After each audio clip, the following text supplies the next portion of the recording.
पढ़ाया जा रहा है कि मानव की उत्पत्ति बंदर से हुई है। एक चीज बताओ, अगर बंदर से मानव बनता तो पिछले 10-5 हजार साल में क्यों नहीं बन रहा? मान लो पहले बल्क में बन गए, थोक के थोक सारे बंदर इंसान बन गए, तो बाद में थोड़े थोड़े तो बनते। अरे 100-200 बनते, 500-2000 बनते। आप सब लोगों ने पढ़ा कि नहीं पढ़ा? ये मानव से इंसान बंदर, मानव बंदर से बना, सुना कि नहीं सुना? आपने पढ़ा होगा। अरे कभी बुद्धि नहीं लगाई क्या? चलो पहले तो बन गए, आजकल क्यों नहीं बन रहे? हमारा वेद कह रहा है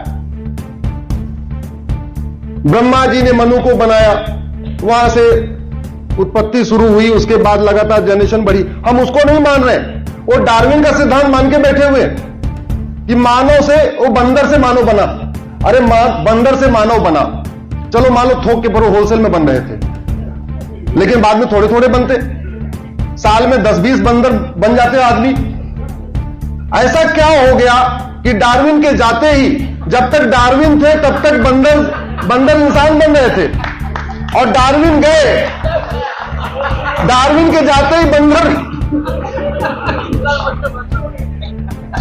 ये हद हो गई भाई, क्या क्या पढ़ा रहे, और हम सारे लोग पढ़ पढ़ के आईएएस बन गए, प्रोफेसर बन गए, सुप्रीम कोर्ट के जज बन गए, और इतना नहीं दिमाग लगाया कि अगर पहले बंदर रहे थे तो कुछ तो आज भी बनने चाहिए थे, कोई बन ही नहीं रहा। अब तो बंदर कैसे घूम रहे हैं आपको पता क्या? चश्मा आपका खींच के भाग जाते। इस संविधान को बदलने की शुरुआत, भारत की संस्कृति को बर्बाद करने की शुरुआत संविधान लागू होने के पहले ही हो गई थी। मैं आपको 2 घटना बताता हूं कि किस तरीके से भारत विरोधी मानसिकता ने एक के बाद एक हमें बर्बादी की तरफ आगे ढकेला।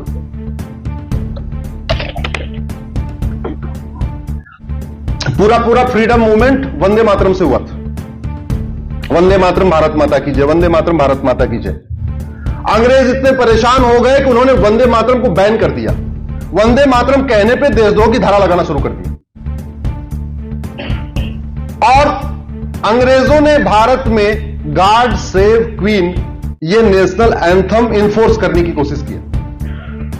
गॉड सेव क्वीन, उसका विरोध करने के लिए बंकिम चंद्र चटर्जी ने 24 घंटे के अंदर वंदे मातरम लिख दिया। पूरा का पूरा फ्रीडम मूवमेंट वंदे मातरम से चला। वंदे मातरम के नाम से यहां तो छोड़िए, लाहौर में अखबार निकलता था, वंदे मातरम के नाम से गजल लिखी जाती थी, वंदे मातरम के नाम से सभाएं होती थी, वंदे मातरम के नाम से नाटक होते थे। पूरा संविधान बन गया। एक बात पे झगड़ा बचा हुआ था, भारत का नेशनल एंथम क्या होगा। मेजॉरिटी कहती थी भैया इसमें विवाद किस बात का, पूरा आंदोलन वंदे मातरम से हुआ, बंकिम चंद्र चटर्जी ने वंदे मातरम लिख दिया है, उसी को लागू कर दो।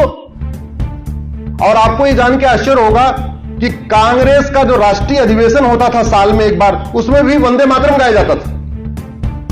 शुरू के 5 अधिवेशन में वंदे मातरम गाया गया। 5वां जो अधिवेशन हुआ कांग्रेस का, उसमें जनगण मन के लेखक गुरु रविन्द्रनाथ टैगोर ने खुद ही वंदे मातरम गाया।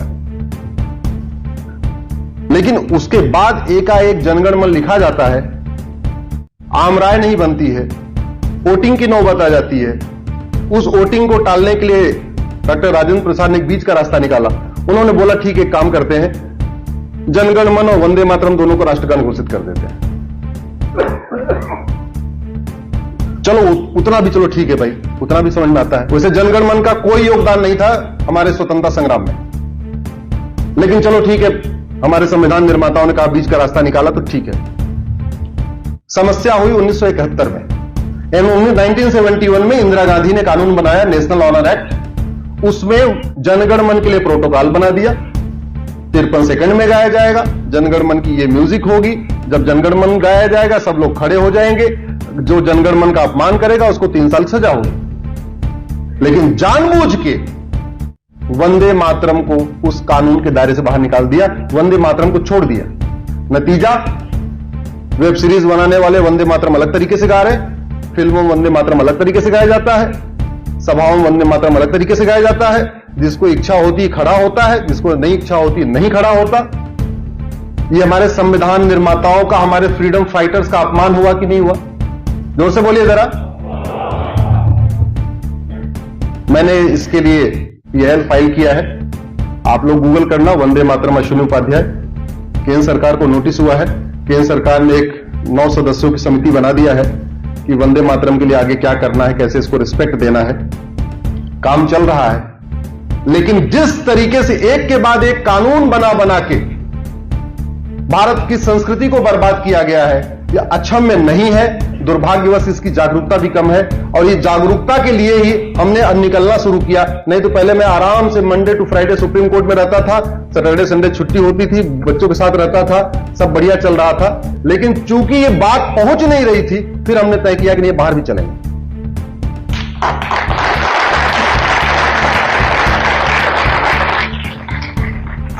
और पीआईएल का नतीजा ये रहा,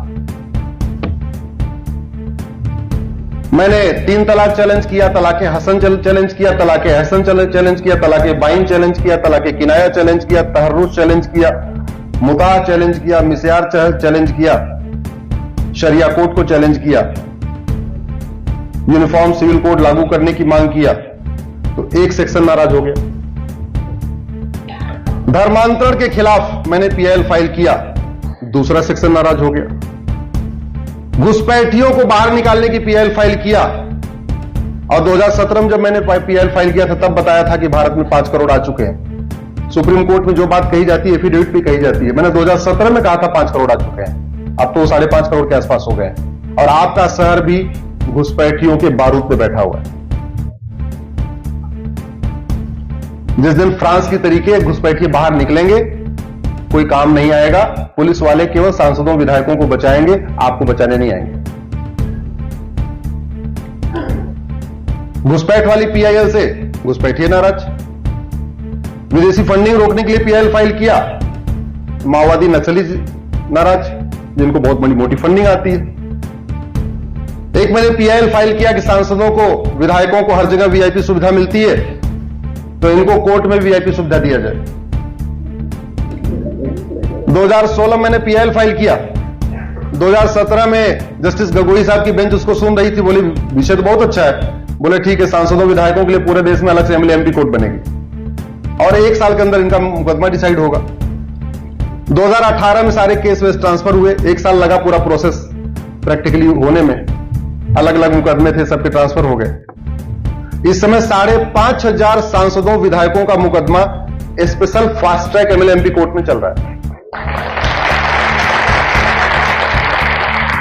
तो वो लोग भी नाराज हो गए, क्योंकि उनका अच्छा खासा मुकदमा चल रहा था, मुकदमा बाद में खत्म होता, उसके पहले खुद ही खत्म हो जाते।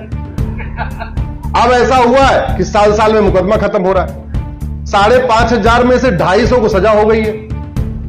आजम खां को सजा हुई, मुख्तार अंसारी को सजा हुई, अतीक अहमद को सजा हुई, राहुल गांधी को सजा हुई, ऐसे ऐसे लोगों को, ऐसे ऐसे माफियाओं को सजा हुई, ऐसे ऐसे भू माफियाओं को, ऐसे ऐसे लैंड माफियाओं को, ऐसे ऐसे ड्रग माफियाओं को सजा हुई, जो पहले सफेद पोष बने हुए थे, अब सजा हो गई तो नहीं, अपनी अपराधी है।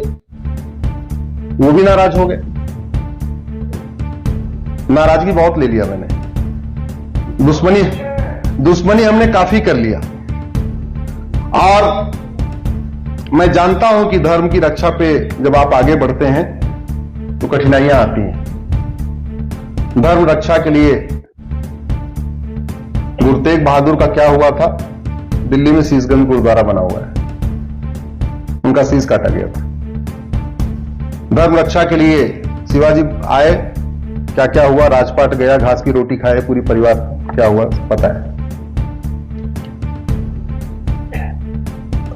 श्यामा प्रसाद मुखर्जी ने धर्म रक्षा के लिए आगे बढ़े, जहर दे दिया गया। दीनदयाल उपाध्याय धर्म रक्षा के लिए आगे आए, मार के ट्रेन के सामने फेंक दिया गया।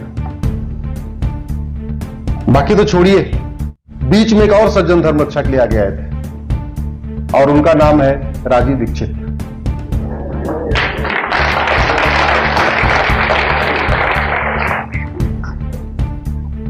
तीस नवंबर को उनकी जयंती भी है और 30 नवंबर को उनकी पुण्यतिथि भी है। हमने उनके साथ काम किया हुआ है।